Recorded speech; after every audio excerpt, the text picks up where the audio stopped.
ಮಾಡಬೇಕಾದಂಥ ಜೀವನದ ದೃಷ್ಟಿ, ಇದನ್ನು ಧರ್ಮ ಅಂತ ಕರೆದಿದ್ದೀವಿ. ಈ ಧರ್ಮ ಯಾವುದು? ನಾನು ಹೇಳ್ಕೊಡ್ತೀನಿ, ಎಲ್ಲರೂ ಹೇಳಿ, ಎಲ್ಲರಿಗೂ ಗೊತ್ತಿರೋದೆ, ಮರ್ತೋಗಿರುತ್ತೆ. ಮಾತಾಚ ಪಾರ್ವತೀ ದೇವಿ ಹೇಳಿ. ಯಾರಿಗೆ ನಂಬಿಕೆ ಇಲ್ಲ ಅವರು ಹೇಳಬೇಡಿ, ಯಾರಿಗೆ ನಂಬಿಕೆ ಇದೆ ಅವರು ಅಭಿಮಾನದಿಂದ ಹೇಳಿ. ಮಾತಾಚ ಪಾರ್ವತೀ ದೇವಿ ಪಿತಾ ದೇವೋ ಮಹೇಶ್ವರ ಬಾಂಧವಾ ಶಿವಭಕ್ತಾಶ್ಚ ವಸುಧೈವ ಕುಟುಂಬಕಂ. ಇದು ಭಾರತದ ಕರ್ತವ್ಯ, ಇದು ಹಿಂದುವಿನ ಕರ್ತವ್ಯ.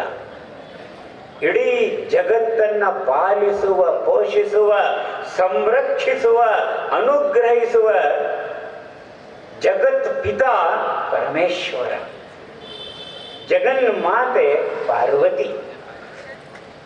ಇವರಿಬ್ಬರೂ ನಮ್ಮ ತಂದೆ ತಾಯಿ ಅಂತ ನಾವೆಲ್ಲರೂ ಒಪ್ಪಿಕೊಂಡಾಗ ನಾವೆಲ್ಲರೂ ಒಂದೇ ಕುಟುಂಬದ ಬಾಂಧವರಾಗ್ತೀವಿ, ಅಣ್ಣ ತಮ್ಮಂದರಾಗ್ತೀವಿ. ಈ ಕುಟುಂಬ ಭಾವ ಜಗತ್ತನ್ನ ಒಂದುಗೂಡಿಸಬೇಕು. ಅದಕ್ಕಾಗಿ ನಾವು ಮಾತ್ರ ಹೇಳಿದ್ದು ಜಗತ್ತಿನಲ್ಲಿ ವಸುಧೈವ ಕುಟುಂಬಕಂ. ಬ್ರಿಟಿಷ್ನವ್ರು ಏನು ಹೇಳಿದ್ರು? We have built an empire where sun never sets in. ಸೂರ್ಯ ಮುಳುಗಲಾರದ ಸಾಮ್ರಾಜ್ಯವನ್ನ ಕಟ್ಟಿದೀವಿ, ನಾವು ಸಾಮ್ರಾಟರು, ನೀವು ನಮ್ಮ ಗುಲಾಮರು. ಸಾಮ್ರಾಜ್ಯವಾದ. ಅದಕ್ಕಾಗಿ 100 ವರ್ಷಗಳ ಕಾಲ ಈ ದೇಶವನ್ನು ತುಳಿದು ತೊಳೆದು ಆಳಿದರು. ನಮ್ ಚಿಕ್ಕಪ್ಪ, ನಮ್ ದೊಡ್ಡಪ್ಪ ಅಲ್ಲ ಅವರು. ಮುಸಲ್ಮಾನರು ಏನು ಹೇಳಿದ್ರು? ದಾರುಲ್ ಹರಬ್ ದಾರುಲ್ ಇಸ್ಲಾಂ. ಜಗತ್ತನ್ನ ಒಡೆದರು. ಎಲ್ಲಿ ಇಸ್ಲಾಂನ ಶಾಸನ ಇದೆ, ಎಲ್ಲಿ ಇಸ್ಲಾಂನ ಪ್ರಭುತ್ವ ಇದೆ, ಅದು ದಾರುಲ್ ಹರಬ್, ದಾರುಲ್ ಇಸ್ಲಾಂ. ಇನ್ನು ದಾರುಲ್ ಹರಬ್ ಯಾವುದು? ಎಲ್ಲಿ ಇದು ಇಲ್ಲ. ಅಂದ್ರೆ ಉಳಿದವರೆಲ್ಲ ಯಾರು? ಉಳಿದ ಎಲ್ಲರನ್ನೂ ಕಾಫಿರರು ಅಂತ ಕರೆದರು. ಕ್ರಿಶ್ಚಿಯನ್ರು ಉಳಿದ ಎಲ್ಲರನ್ನು ನಾನ್ ಬಿಲೀವರ್ಸ್ ಅಂತ ಕರೆದರು. ಹಿಂದೂಗಳು ಮಾತ್ರ ಹೇಳಿದ್ವು ವಸುಧೈವ ಕುಟುಂಬಕಂ. ಜಗತ್ತಿನಲ್ಲಿ ಶಾಂತಿ, ನೆಮ್ಮದಿ, ಪರಸ್ಪರ ಸಹಕಾರ, ಸಹಯೋಗ ಇದು ಇರಬೇಕು ಅನ್ನೋದಾದರೆ ಹಿಂದೂ ಜಾಗೃತನಾಗಬೇಕು. ಹಿಂದೂ ಸಮಾಜದಲ್ಲಿ ಸುಧಾರಣೆ ಆಗುತ್ತಾ ಹೋಗಬೇಕು. ಹಿಂದೂ ಸಮಾಜ ಸಂಘಟಿತವಾಗಬೇಕು. ಭಾರತದಲ್ಲಿ 80% ಹಿಂದೂಗಳು. ಬರೀ ಪರ್ಸೆಂಟ್ ಅಲ್ಲ, ಈ ದೇಶವನ್ನ ನಮ್ಮ ತಾಯಿ ಅನ್ನೋ ನಂಬಿಕೆಯಿಂದ ಸಾವಿರಾರು ವರ್ಷಗಳಿಂದ ಬದುಕಿ ಬಾಳ್ತಾ ಬಂದಿರೋರು, ಈ ದೇಶಕ್ಕಾಗಿಯೇ ಬದುಕಿದವರು. ಈ ದೇಶವನ್ನ ಬದುಕಿಸಲು ತಮ್ಮ ಬದುಕನ್ನ ಸಂಪೂರ್ಣವಾಗಿ ಸಮರ್ಪಣೆ ಮಾಡಿದವರು ಹಿಂದೂಗಳು. ಇದು ಮರ್ತೋಯ್ತಲ್ಲ ನಮಗೆ. ಹಿಂದೂ ಹಿಂದೂ ಭಾಯಿ ಭಾಯಿ ಆಗದೆ ಹೋದರೆ ಹಿಂದೂ ಮುಸ್ಲಿಂ ಭಾಯಿ ಭಾಯಿ ಹೇಗೆ? ಗಾಂಧೀಜಿ ಹೇಳಿದ್ರು, every Muslim is a bully, every Hindu is a coward. No independence without Hindu Muslim unity. ಇದು ಅವ್ರ ಮಾತು. ಪಾಪ ಅವ್ರಿಗೆ ಅನ್ನಿಸ್ಬಿಡ್ತು ಹಿಂದೂ ಹೇಳಿ ಅಂತ. ಮುಸ್ಲಿಂ ಗೂಳಿ ಇದ್ದ ಹಾಗೆ. ಅದಕ್ಕೆ ಸ್ವರಾಜ್ಯ ಬರಬೇಕಾದ್ರೆ ಹಿಂದೂ ಮುಸ್ಲಿಂ ಭಾಯಿ ಭಾಯಿ ಬೇಕು. ಆಗ ಡಾಕ್ಟರ್ ಹೆಡ್ಗೇವಾರ್ ಸಂಘದ ಸ್ಥಾಪಕರು ಗಾಂಧೀಜಿಯನ್ನ ಕೇಳಿದ್ರು, ಗಾಂಧೀಜಿ, ಹಿಂದೂ ಹಿಂದೂನೇ ಭಾಯಿ ಭಾಯಿ ಅಲ್ಲದಿದ್ದರೆ ಮುಸಲ್ಮಾನರು ಯಾರನ್ನ ಹಿಂದೂಗಳು ಅಂತ ಗುರುತಿಸ್ತಾರೆ? ನಾನು ಹಾವೇರಿ ಜಿಲ್ಲೆಯಲ್ಲಿ ಸಂಘದ ಪ್ರಚಾರಕನಾಗಿದ್ದಾಗ ನಡೆದ ಒಂದು ಘಟನೆ, 30 ವರ್ಷಗಳ ಹಿಂದೆ ಒಬ್ಬ ಮುಸ್ಲಿಂ ಬುದ್ಧಿಜೀವಿ ಸಿಕ್ಕಿದ್ರು. ಅವರು ಕಚ್ಚೆ ಪಂಚೆ ಹಾಕಿದ್ರು.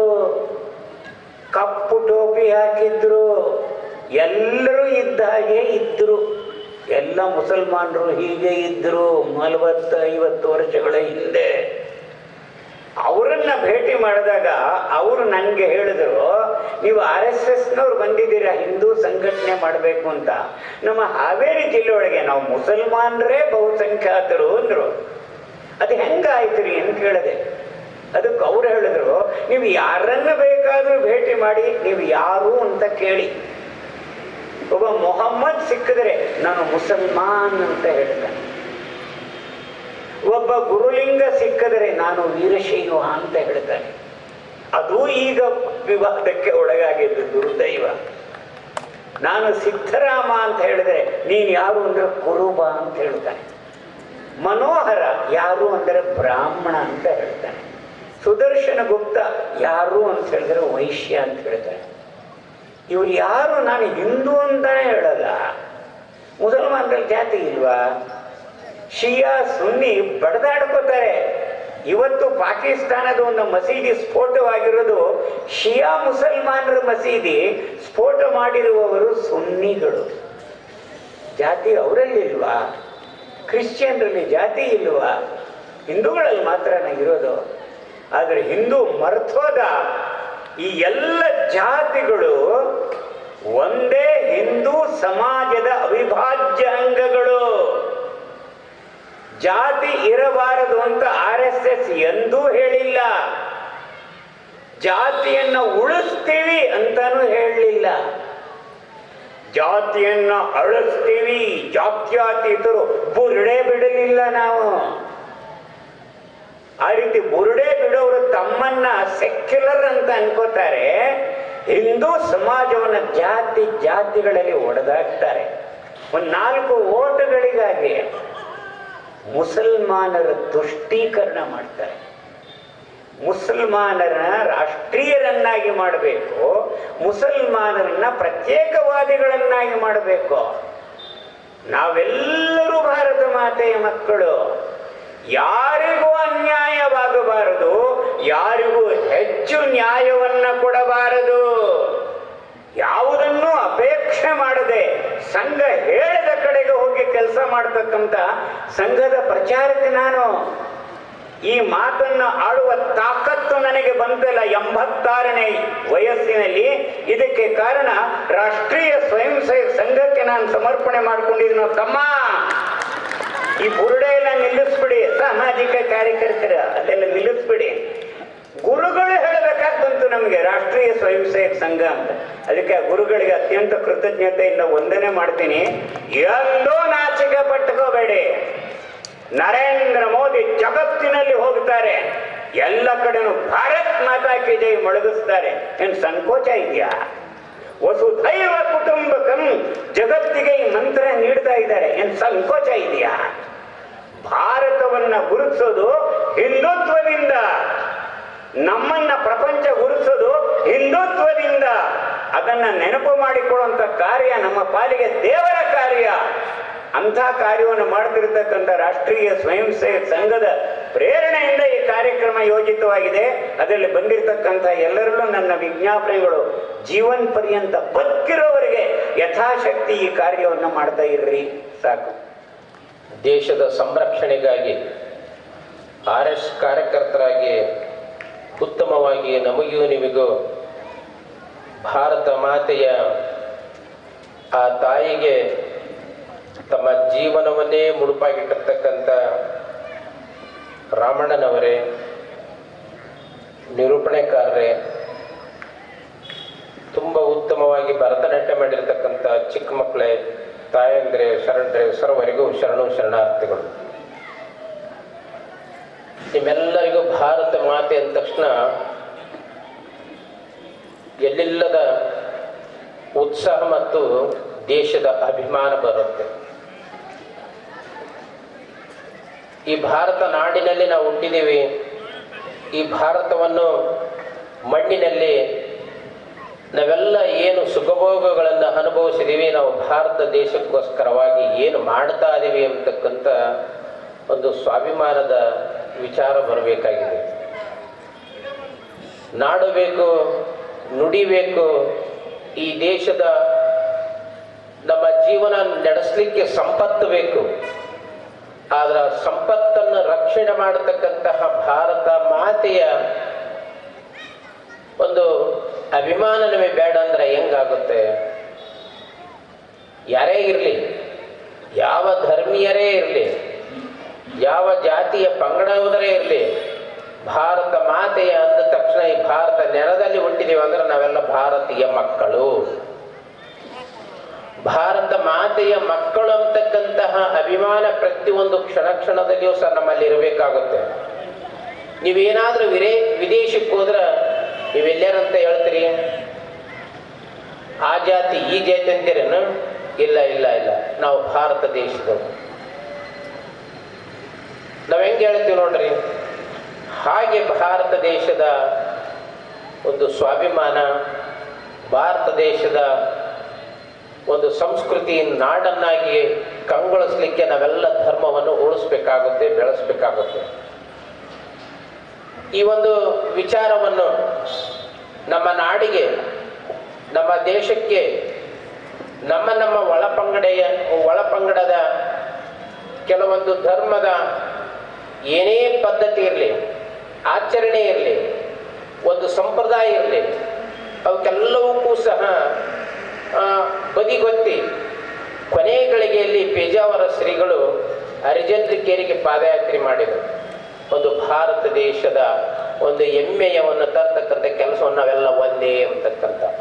ಇಲ್ಲಿ ಏನೇ ಹೇಳ್ತಾ ಇದ್ರ ಅಂದ್ರ, ಬ್ರಾಹ್ಮಣರ ಅಂದ ತಕ್ಷಣ ಮಡಿವಂತಿಕೆ, ಕೇವಲ ಒಂದು ಸಂಪ್ರದಾಯಕ್ಕೆ ಸೀಮಿತವಾಗಿರ್ತಕ್ಕಂಥವರು, ಇವರು ಭಾರತ ದೇಶದ ಅಭಿಮಾನಿಗಳಲ್ಲ ಅಂತಕ್ಕಂಥ ಒಂದು ವ್ಯವಸ್ಥೆಯನ್ನು ಬ್ರಾಹ್ಮಣರೇ ಬೇರೆ, ಹಿಂದುಳಿದಾಗಿರ್ತಕ್ಕಂಥ ಹರಿಜನರು ಬೇರೆ, ಮತ್ತೊಬ್ಬರು ಬೇರೆ, ಅಸ್ಪೃಶ್ಯತೆಯೇ ಬೇರೆ ಅಂತಕ್ಕಂಥ ಒಂದು ಭಾವನೆಯನ್ನು ಅದನ್ನು ತೊಡೆದಾಕಿ ಪೇಜಾವರ ಶ್ರೀಗಳವರು ನಾವೆಲ್ಲ ಭಾರತ ದೇಶದ ಮಕ್ಕಳು, ನಾವೆಲ್ಲ ಒಂದೇ ಅಂತಕ್ಕಂಥ ಒಂದು ಭಾವನೆಯನ್ನು ಈ ಸಮಾಜಕ್ಕೆ ತಾವು ನಡೆದು ಆ ಒಂದು ಅನುಸರಿಸಿ ಹೋಗಿರ್ತಕ್ಕಂಥ ಆ ಪದ್ಧತಿನ ಕೊಟ್ಟಿರ್ತಕ್ಕಂಥ ವ್ಯವಸ್ಥೆ ನಾವು ಇವತ್ತಿಗೂ ಸಹ ನಾವು ನೋಡಿರ್ತಕ್ಕಂಥ ಒಂದು ವ್ಯವಸ್ಥೆ. ಮೊನ್ನೆ ಅವರೇನು ಬಹಳ ವರ್ಷ ಆಗಿಲ್ಲ ಲಿಂಗೈಕ್ಯರಾಗಿ, ಬಯಲೊಳಗೆ ಬಯಲಾಗಿರ್ತಕ್ಕಂಥ ಪೂಜ್ಯರು ಏನು ನಮ್ಮ ಪೇಜಾವರ ಶ್ರೀಗಳವರು ಎಲ್ಲ ಅಸ್ಪೃಶ್ಯರ ಓಣಿಗಳಿಗೆ ಹೋಗಿ ನಾವೆಲ್ಲ ಒಂದ್ರಪ್ಪ ಭಾರತ ದೇಶವನ್ನು ರಕ್ಷಣೆ ಮಾಡಬೇಕಾಗುತ್ತೆ, ನಮ್ಮ ಸಂಪ್ರದಾಯ, ನಮ್ಮ ಪರಂಪರೆಯನ್ನು ನಾವು ಉಳಿಸ್ಬೇಕಾಗುತ್ತೆ,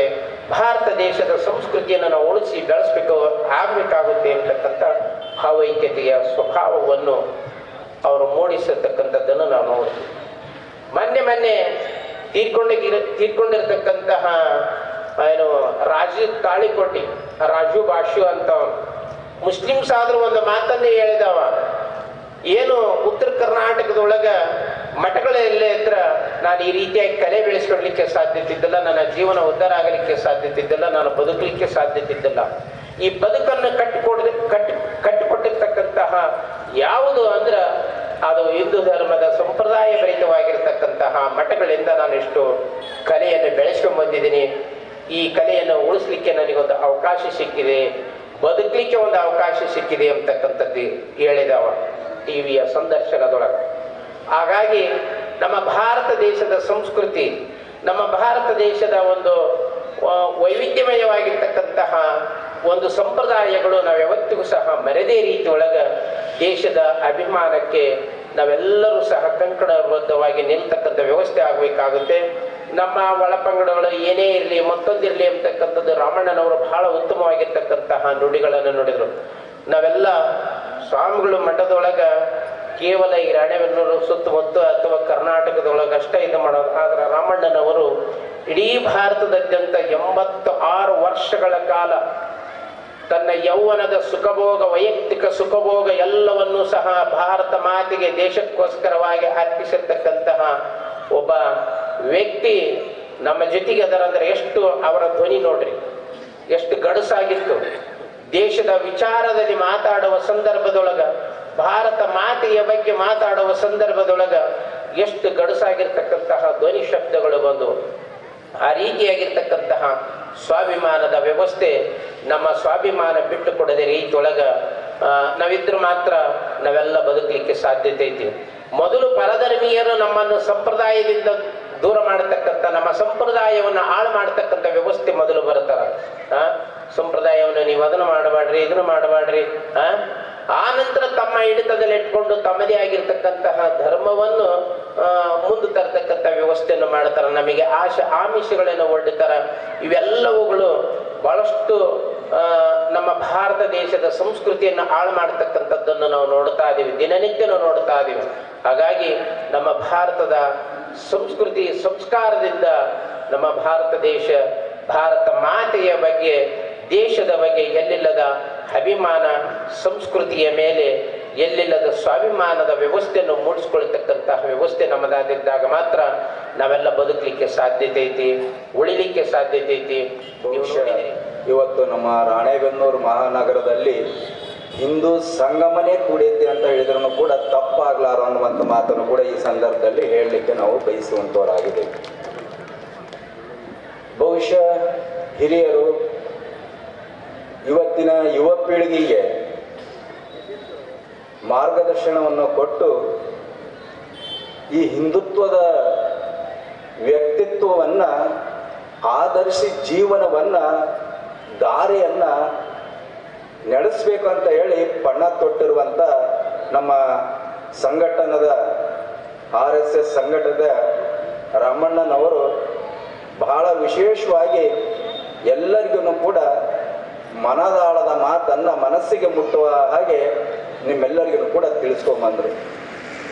ರಾಮಾಯಣ ಮಹಾಭಾರತದ ಇತಿಹಾಸನೂ ಕೂಡ ನಿಮ್ಮೆಲ್ಲರಿಗೂ ಕೂಡ ಕೊಟ್ಕೊಂಡ್ಬಂದಿದ್ದಾರೆ.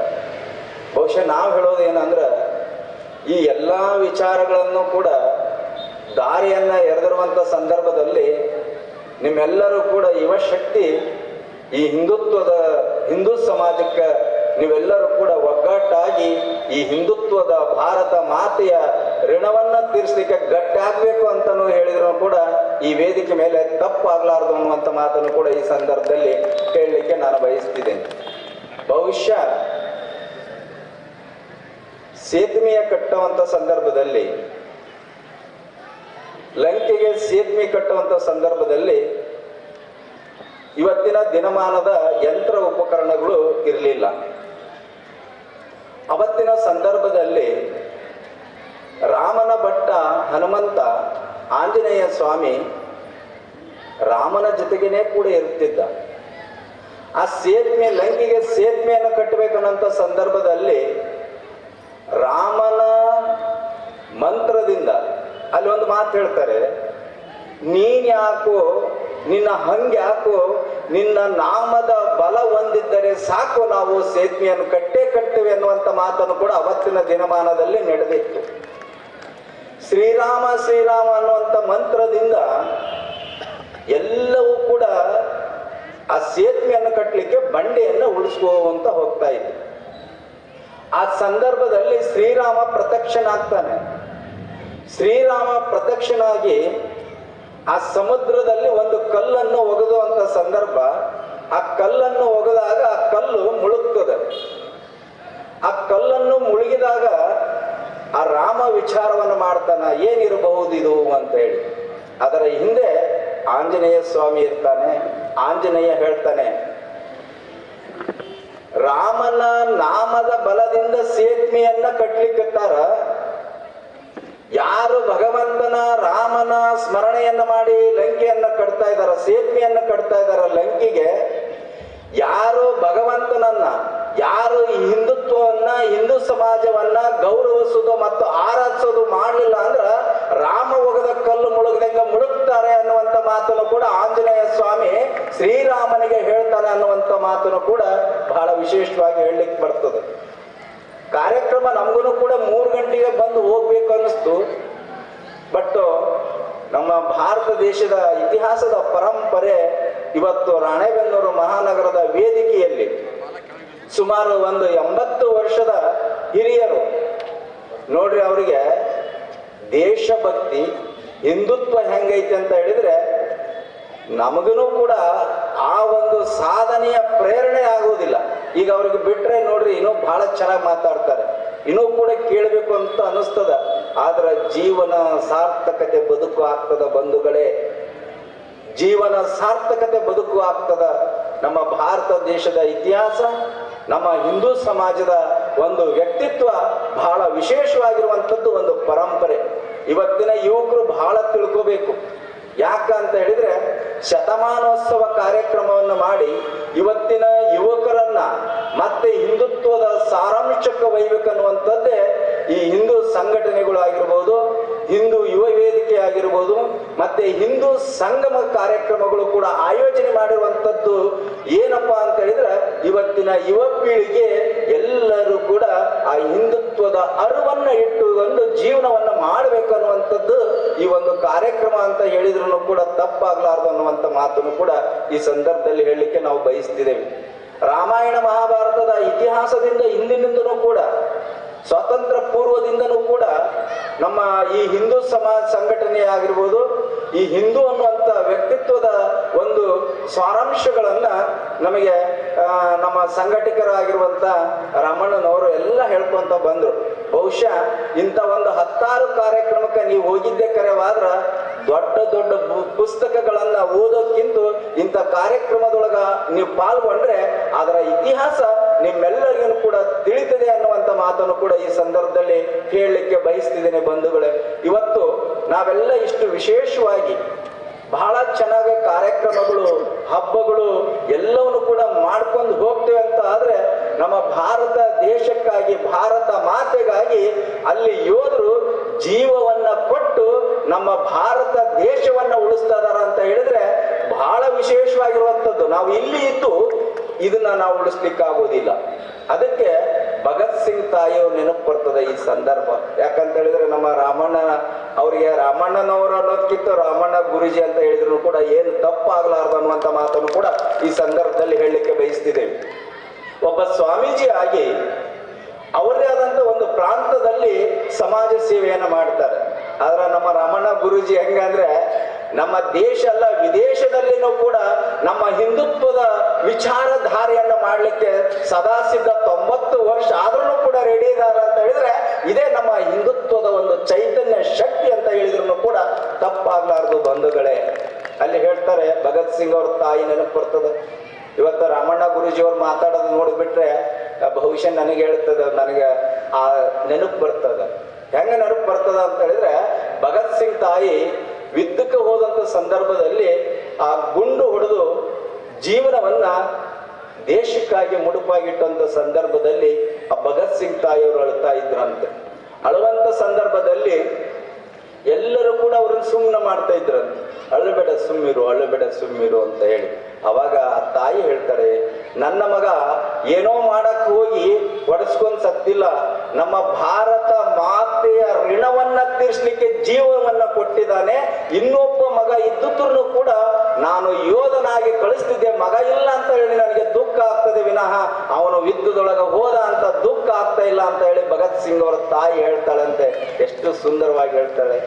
ನಮ್ಮ ದೇಶದ ಭಕ್ತಿ ಹೆಂಗಿರ್ತದೆ ಅಂದ್ರೆ, ಈಗ ನಮ್ಮ ಮಲ್ನಾಡು ಪ್ರಾಂತ ಆಗಿರ್ಬೋದು, ಇಲ್ಲ ಒಳ್ಳೆ ವಿಶೇಷವಾಗಿರುವಂತ ಕಾರ್ಯಕ್ರಮದಲ್ಲಿ ನಾವೆಲ್ಲರಿಗೂ ಕೂಡ ಪ್ರಸಾದವನ್ನು ನೀಡ್ತೀವಿ.